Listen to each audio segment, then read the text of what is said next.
حضرات، جو آج یہ قنوج کی زمین پر یہ سنیوں کا ٹھاٹھے مارتا مجمع نظر آ رہا ہے، یہ حضرت علامہ مفتی آفاق صاحب علیہ رحمہ کی محنتوں کاوشوں کا یہ انعام ہے۔ سبحان اللہ، سبحان اللہ۔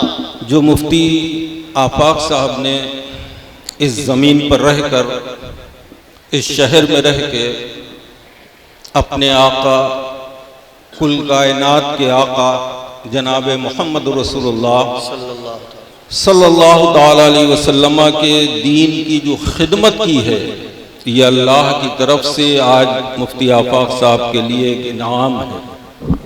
بے شک یہ جو آج لوگوں کے دلوں میں مفتی آفاق صاحب کی محبت نظر آ رہی ہے، جو لوگ اپنے گھروں کو چھوڑ کر کئی کلومیٹر کا سفر طے کر کے اس محفل پاک میں حاضر ہیں، میرا یہ ماننا ہے کہ جو مفتی صاحب نے دین کی خدمت کی ہے، تو اللہ تبارک و تعالیٰ نے لوگوں کے دلوں میں مفتی آفاق صاحب کی محبت کو ڈال دیا۔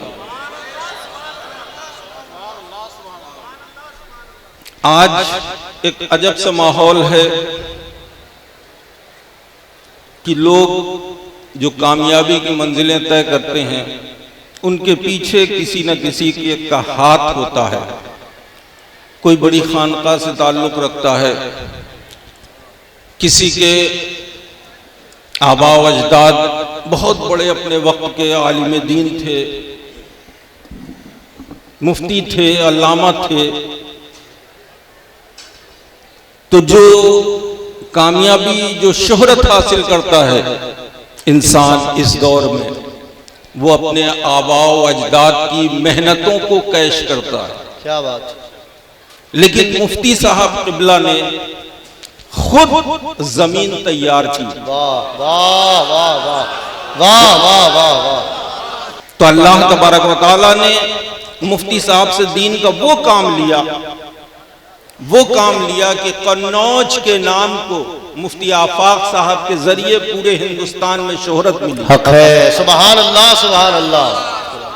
جس طرح بریلی کو عزت ملی ہے میرے پیارے سرکار اعلیٰ حضرت، نعرے تکبیر، نعرے رسالت، مسلک اعلیٰ حضرت، فیضان حضور بحر عرفان۔